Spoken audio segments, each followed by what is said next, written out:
Good afternoon and welcome to our 14th webinar related to the COVID-19. And I'm getting sometimes annoyed by always having to mention this, what the reasoning is of this kind of webinars, and I hope, let's say in the coming weeks, that we will be able to gradually lower the amount of webinars we actually have to share with you.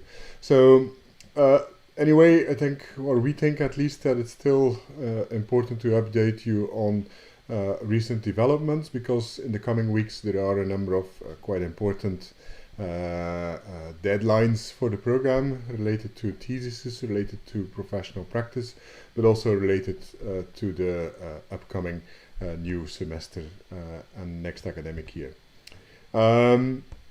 We didn't have any board meetings during the past week, so it's not that there is very important and relevant updates on that, but we did work on a number of follow-up items, and also we would like to address some elements based on the questions we actually received through our email box. So let us, like previous week, start with a short presentation, and then after that we can answer questions as far as possible.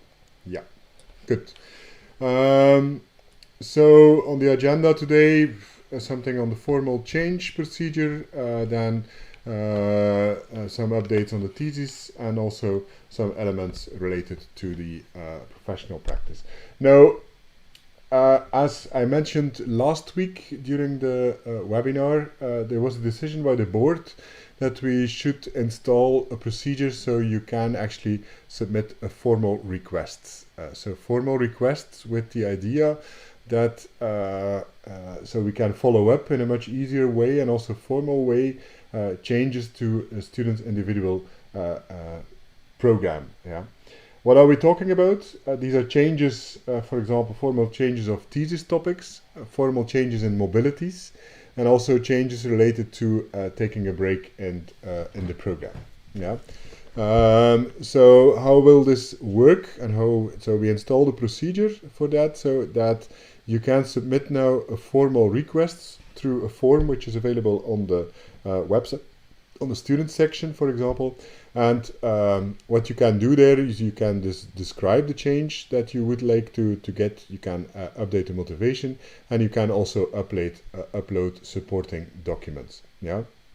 So how are we going to deal with these changes? So these changes are changes actually that as a program secretariat, the coordination office in itself does not have the full right to take decisions. So these are changes that need discussion in the program board, and also that need then a formal approval from the program board.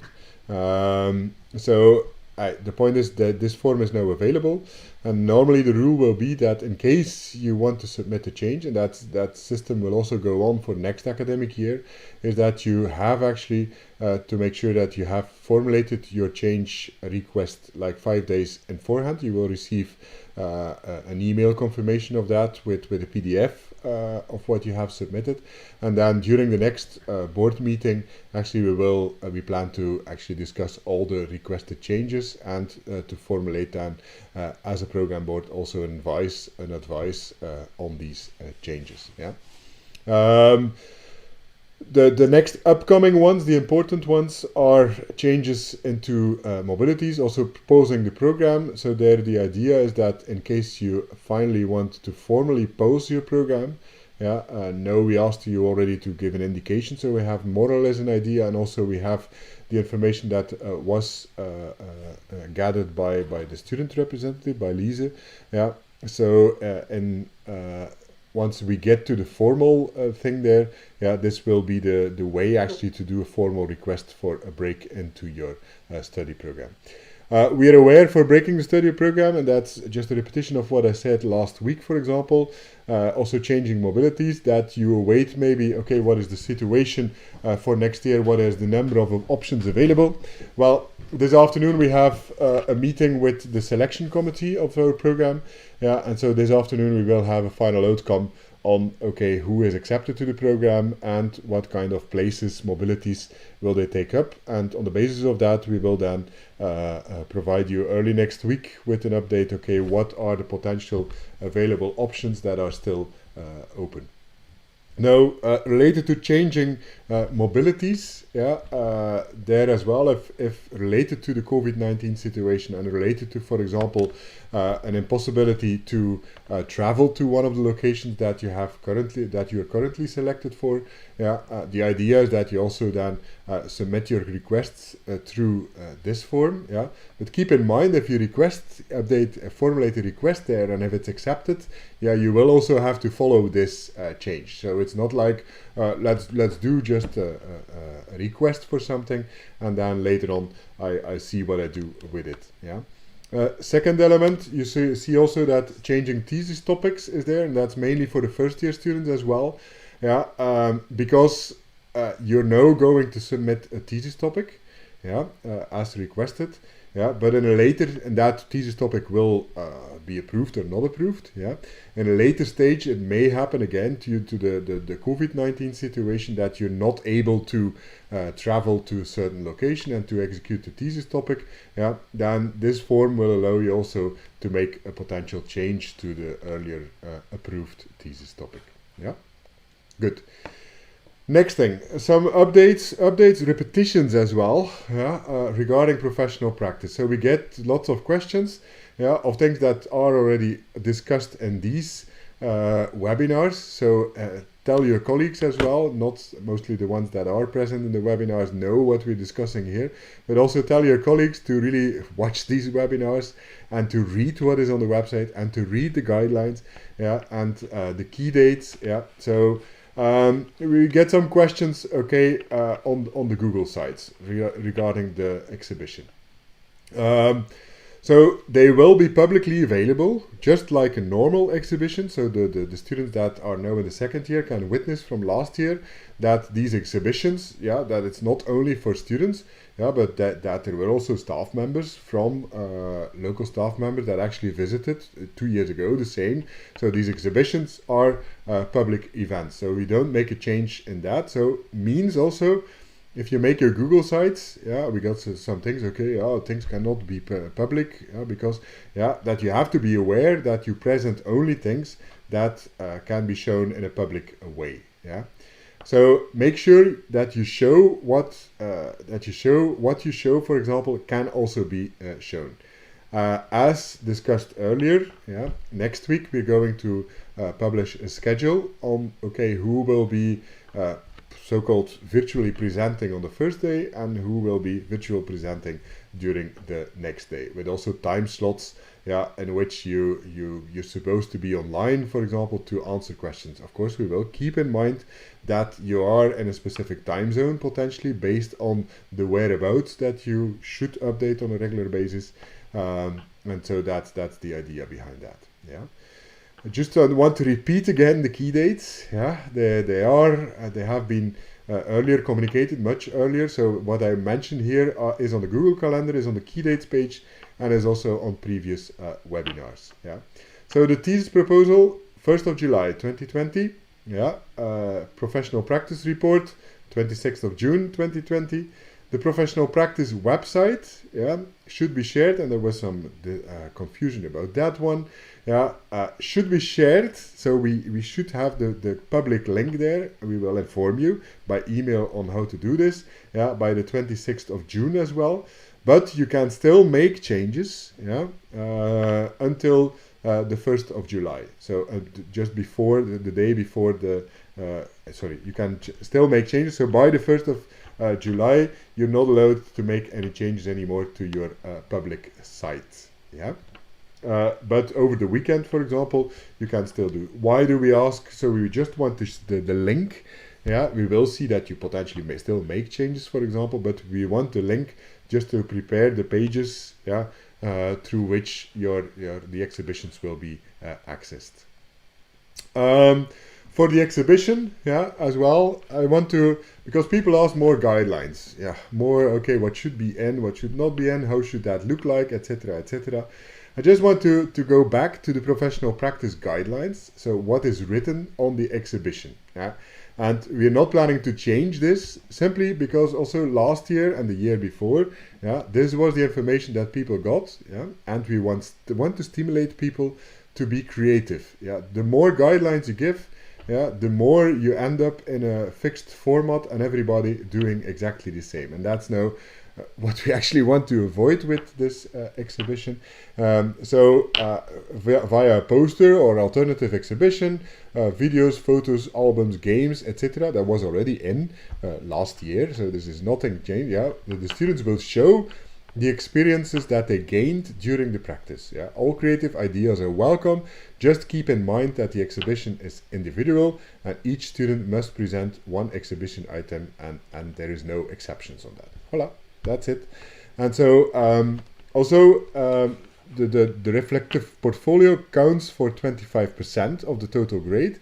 Yeah, and what I want to show in the next slide as well is, okay, what are the criteria for that? So you have a bit of an idea. You will also receive an email with kind of an total overview of all the criteria. So this is also clear. But we're not going to set more rules on what you should do there. Yeah. Yeah, because we really want to encourage you to communicate about what you have learned during your professional practice experience. And so it's not about showing results and showing graphs and whether if you did some science, for example, whether you can share certain things. Then think of creative ways by just showing what kind of experiences you have gained. Yeah. So the criteria that evaluators of the exhibition get are the following. So it's about content, yeah, clarity of the content, quality of the content, originality. It's about organization. How are your visuals shown, for example? Are they clearly identifying the topics, informative and clear materials? Then it's about the public outreach, yeah, because it's a public and it's an open event. Yeah, so use of the jargon, for example, response to questions, so that's why we want to, of course, also get something, and then overall impressions and quality. There's still 2 more open questions, okay, good elements and elements for improvement. So that's the kind of things that people get when they evaluate your professional practice exhibition. Yeah, good. Some updates on the thesis, yeah, some repetitions because things are still unclear apparently, so that's why we want to make things clearer. So sizes of the thesis. So if you upload a thesis, the thesis PDF maximum size there is 50 megabytes. Yeah, some people say this is impossible to get my thesis in 50 megabytes. So that also implies that you will never be able to send your thesis by email. So that's why we set that limit, because that's in most of the email programs, that's also the limit. And normally it should be no problem to send your thesis. Now keep in mind, if you produce a PDF, yeah, that you produce the PDF on a certain DPI. You should not get, we should not get a PDF which is able to be printed at a resolution like poster format. So we're still talking about the document in A4 format. So read a bit on how to make sure that a PDF is within a certain time or certain limits. Yeah, you can say that, for example, when you produce your PDF, for example, that your figures, yeah, have also to be downsized to make sure that they are in this limit as well. Yeah, so 50 megabytes normally is perfectly possible for a document of up to several hundreds of pages even. Yeah. For the data, yeah, the data can be uploaded, and there the limit is 10 gigabytes for the total data. Now, on the data we get some questions. Okay, so that's why I just want to clarify. There's 3 cases. Yeah, case 1 is no problem with the 10 gigabyte. So you upload your data as one zip file. Yeah, or one archive file, yeah, in Matix, through Matix, where there's a link actually to a Google form where you have to upload the data. So that's case 1. That's the easy case. Case 2, yeah, it can be that your data is still too big to upload. Yeah, in that case, what you upload is just one document, including a link, yeah, to your personal shared Google Drive, for example, or file sharing, whatever kind of tool you use. Yeah, and you document what can be found in the link that we can upload. So you just say, okay, it contains a number of folders, yeah, and these are the folders, and this is the link to access all the information. Here we're mainly talking, for example, people that are working with videos, with lots of imagery data, for example. And I want to repeat, yeah, why do we ask this data? Yeah, it's simply for archiving purposes. It's not to share, it's not to do other crazy things with it. Yeah, and it has been considered as a good practice also in previous years by the European Commission. Yeah. Last element, case 3, data is confidential. Yeah, that can be, and that happened already in previous years. Yeah, so in that sense, that case, you just upload a document, yeah, explaining what data is specifically available, where do you have the data, and you also add a statement from the promoter indicating that the data is indeed confidential.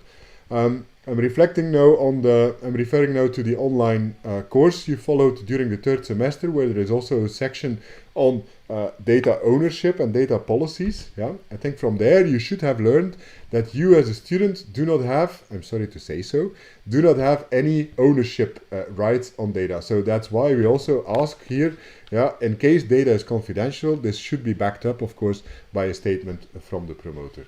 Note again, and I repeat this again, that the data that we ask is purely for kind of archiving purposes. We are connecting there with the Flanders Marine Institute, which is Data Archiving Institute, just to make sure that there's a proper archive and a backup somewhere of the data. This can be even in your own advantage in a later stage, for example, because that may allow you to retrieve data in case of data loss on a local server. Yeah. Good. And I just want to conclude with this crazy picture. This crazy picture shows you some pictures that I took in the past week, and that illustrates a bit what we have been doing in the past week as well, a lot of people. And I also would like to take the opportunity here to already thank lots of people that we are working with together, and that are actually working on a lot of online alternative things. We have lots of meetings, for example, with the different course teachers as well, for setting up the online 1st semester. Things are moving quite, progressing quite well in there, and we see a lot of enthusiasm, and I think it's important to also give credit to the people that are investing lots of time here in these weeks, and to make sure by the 1st of July, by early July, that the course creator team also can really start with producing material. So a lot of activities in this context are also going on. Good, time for questions now. So I will switch to the normal layout now and see whether any questions are posted during through the chat box.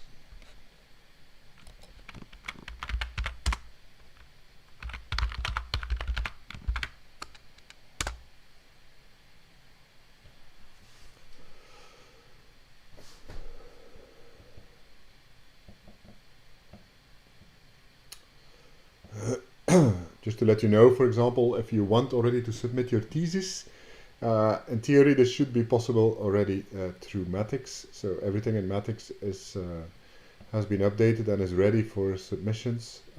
Also all the forms and things in the backend that are needed for evaluating professional practices, for example, are also ready to be fully operational.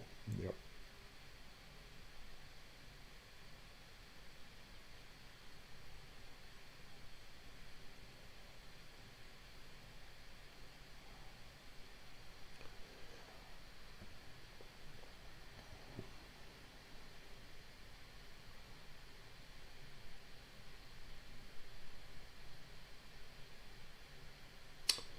I don't see any questions coming in.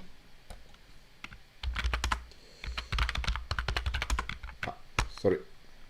Yeah. First question from Julia Valentine for the intro to her final report. Those who did the remote professional practice and did not have to write an institute description. How should we structure the intro? Yeah, I responded actually to that question also last week during the webinar.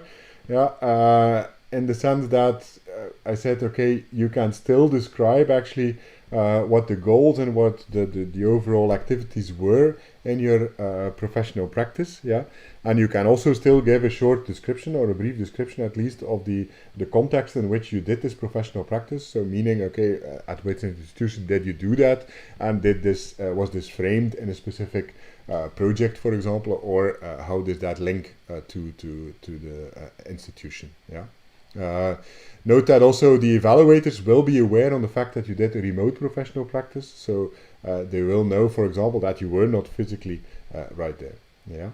So second question from Julia is also, secondly, could you explain better how to incorporate the evidence piece of our report? Are we supposed to just include the evidence in the appendix and write about why we choose it? Yeah, it's including the evidence is quite easy, because in the Matix report you can actually get a total overview at the bottom of all the proof that you have uploaded, and you will also see that each proof gets also a unique identifier. And the only thing you should do is actually by selecting all the proof, yeah, you will be able also to generate then an annex that is listing all the proof there, and you can make quite easily reference to those. Yeah. In case this is problematic for several people, we can potentially still repeat this in an email and clarify more in an email. Yeah. Next question by Svenja. Could you please remind the people reviewing the professional portfolio to do that? Several things from even the first weeks are still haven't been approved, and that affects the later tasks. Yes, Svenja, we do this on a constant basis, and we will remind people again to really to work on this. Yeah. And we are also aware that things are still. So I get an update that most of the things are set in green. So that means that that things should be evaluated, or the work is being done on that. Yeah. A question from a new student. Hello, I'm finishing up my bachelor at the moment. When enrolling at UGent, do I need to submit a form that states the estimated date of my graduation, or is it proof of enrollment enough? I think, yeah, having such a document with the estimated date of your graduation is indeed a valuable and interesting document, and may help your case. We are checking with on the individual basis also if documents are lacking, for example. People should contact you as well, and just to make sure that this is progressing well. More questions from Julia. For the intro to our final report, those who did, okay, I already mentioned that one, answered that one. Okay, that's twice the same questions. Question from Mafalda. For the thesis proposal, do we still need to upload the thesis slide? No, this has been already mentioned in previous webinars as well. So no need for the thesis slide right now, only the thesis proposal. Isabel de Blok. Yeah, for Svenja, I get the update here that everything should be approved in your case. So I don't know why you still ask this question. So people just checked, and I get this update. Isabel de Blok, for the master thesis proposal, I have a few tables that need to be added to my text, but I'm unable to add these in Matix. What do you suggest as a solution? Isabel, yeah, in your case, normally we do not ask for tables. Yeah, in case you have them and they're really essential, just send them as a separate email to the info@ email address. Yeah, and then when we have the board meeting where we discuss these proposals, for example, we will make sure that we take them also into account. Yeah, okay. Then let's see if there's more.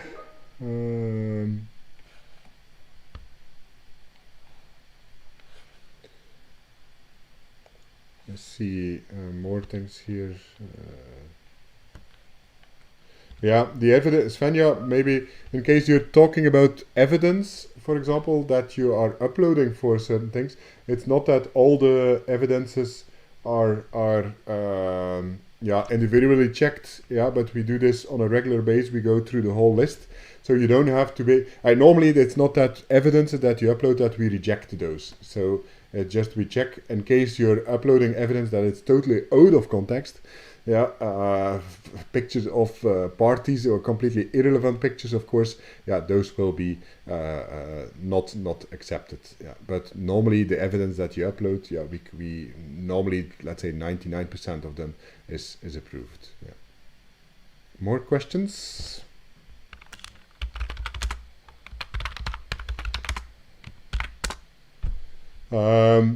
Right now, just to update you, we have 44 people that are watching this. So that's a bit the average of over all the weeks. But really, I think it's important that you mention these webinars and that you refer to these webinars to your colleagues so that they are aware of what is discussed here. Also, they are added to the YouTube channel. You can watch them again, and also we add them also to our website.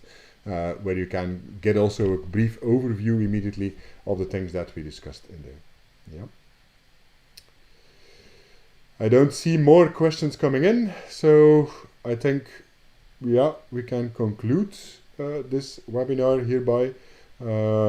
So next week, same time at noon, we will do a next webinar.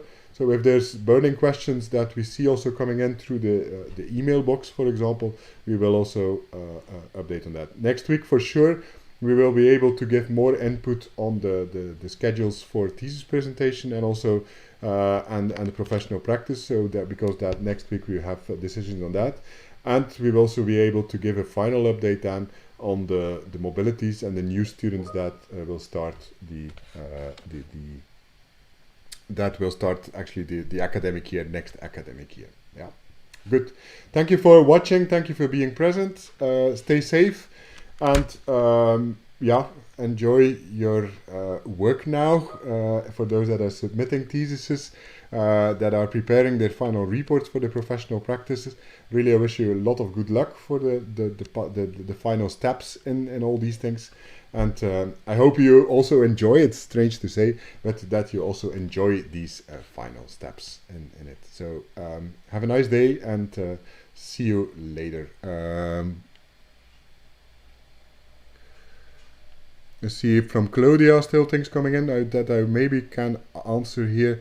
To extend the professional practice, the procedure is to change the dates with the new ones and to upload the contract again. Yes, correct. However, keep in mind that the deadline to submit your report is 26th of June, so you cannot go over that deadline. Another question from Kika: do we need some official document to do fieldwork of the thesis during the summer? That's a question I cannot respond here immediately, so I suggest that we investigate this question and that we come back to this question next week during the webinar for people that might be in this situation. Still another question from Claudia. Many ongoing students received an email with the letter from admission from Ghent University. It's written as, we know that this letter. I just want to, so you don't have to come to Ghent University, for sure not. This is just a letter of admission, and apparently they're still having formulations in this letter of admission which are contradictory. We will give you an update on that. We will also inform the people from the registrar's office that the letters, the documents they are sending are indeed a bit strange, formulated in the current situation. So no, you don't have to come to Ghent, every one of you showing this letter, but it's a letter that may potentially help to get, for example, visa procedures or whatever kind of things. Do we need some official document for the fieldwork? Again, Kika, I will respond to that next week. Hereby, I now close, and if you have more questions that you want to be responded also next week, feel free to send us so we can prepare for them during this webinar. Thank you, bye-bye, and see you next week.